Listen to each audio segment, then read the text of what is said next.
Hukum penulisan ayat Al-Quran, ismul adom, doa, dan zikir pada undahuluan.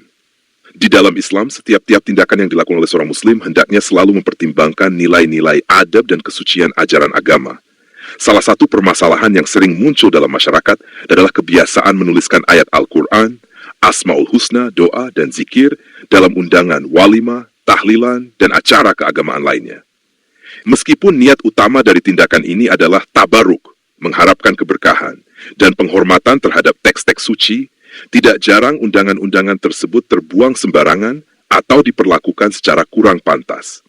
Dalam kajian ini, kita akan menelah hukum penulisan teks-teks suci dalam undangan dari perspektif Al-Quran, hadis, pendapat sahabat Nabi, serta pandangan para ulama dari keempat mazhab dan cendekiawan muslim kontemporer.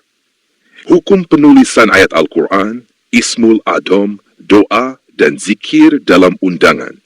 Dalil dari Al-Quran dan hadis.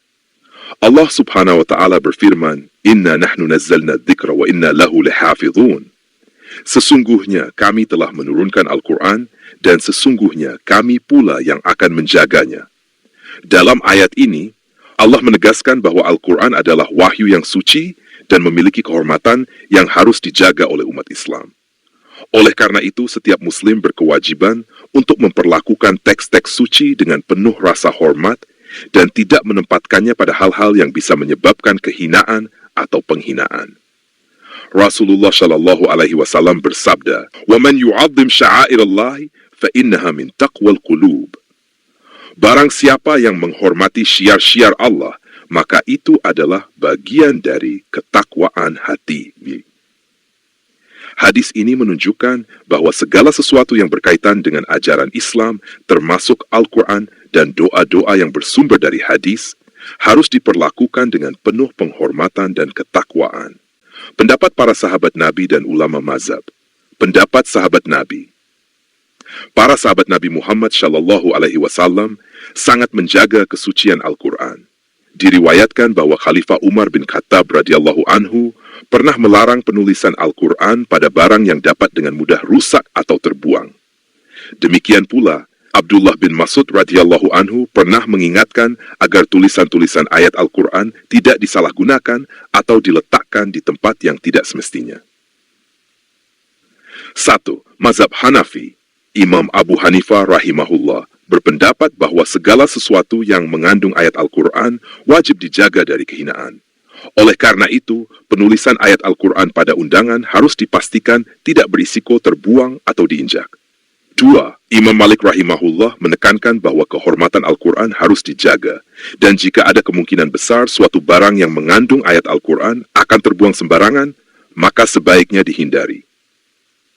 Mazhab Syafi'i. Imam Asy-Syafi'i rahimahullah membolehkan penulisan ayat Al-Quran dalam berbagai media, selama ada jaminan untuk menghormatinya. Namun jika ada kekhawatiran bahwa kertas tersebut akan terbuang di tempat yang tidak layak, maka sebaiknya dihindari. Imam Ahmad bin Hanbal rahimahullah juga memiliki pandangan yang serupa dengan Imam Syafi'i, yaitu memperbolehkan dengan syarat adanya kehormatan terhadap teks-teks tersebut.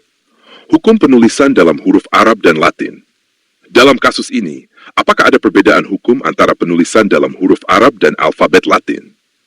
Saat pandangan ulama klasik lebih banyak membahas penghormatan terhadap mushaf Al-Quran dalam bentuk tulisan Arab. Namun, mereka tetap sepakat bahwa kandungan Al-Quran tetap suci meskipun ditulis dalam bahasa lain. 2. Pandangan cendekiawan Muslim kontemporer. Dr. Yusuf Al-Qaradawi menyatakan bahwa teks ayat Al-Quran tetap harus dihormati, baik ditulis dalam huruf Arab maupun transliterasi Latin. Namun, ada perbedaan tingkat kesakralan, di mana tulisan Arab lebih memiliki kehormatan karena merupakan bentuk asli wahyu. Majelis Ulama Indonesia dalam fatwanya juga menegaskan bahwa teks transliterasi tidak memiliki kesakralan yang sama seperti tulisan Arab, tetapi tetap harus dihormati karena mengandung makna wahyu. Kesimpulan dan rekomendasi. 1. Hukum menuliskan ayat Al-Quran, ismul adhom, doa, dan zikir dalam undangan adalah mubah jika ada jaminan bahwa teks tersebut tidak akan diperlakukan secara tidak pantas. Namun, jika ada kekhawatiran besar bahwa teks tersebut akan terbuang atau tidak dihormati, maka lebih utama untuk menghindarinya. 2. Hukum penulisan dalam huruf Arab dan Latin, penulisan dalam huruf Arab lebih memiliki nilai sakral dibandingkan tulisan Latin, namun keduanya tetap harus dihormati. Saran untuk masyarakat, jika tetap ingin mencantumkan ayat atau doa, bisa dalam bentuk isyarat atau ringkasan makna tanpa mencantumkan teks lengkapnya.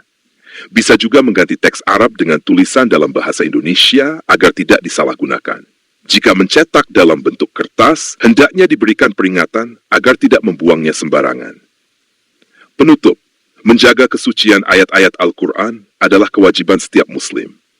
Oleh karena itu, dalam konteks undangan yang berisi teks-teks suci, kita harus lebih berhati-hati agar tidak mengurangi kehormatan kitabullah. Semoga kajian ini dapat memberikan pemahaman yang lebih baik bagi kita semua dalam menerapkan prinsip-prinsip Islam dalam kehidupan modern. Alhamdulillahi Rabbil Alamin. Wassalamualaikum warahmatullahi wabarakatuh. Semoga ilmu yang kita dapatkan hari ini bermanfaat dan Allah senantiasa memberikan petunjuk serta kekuatan untuk kita terus beramal baik.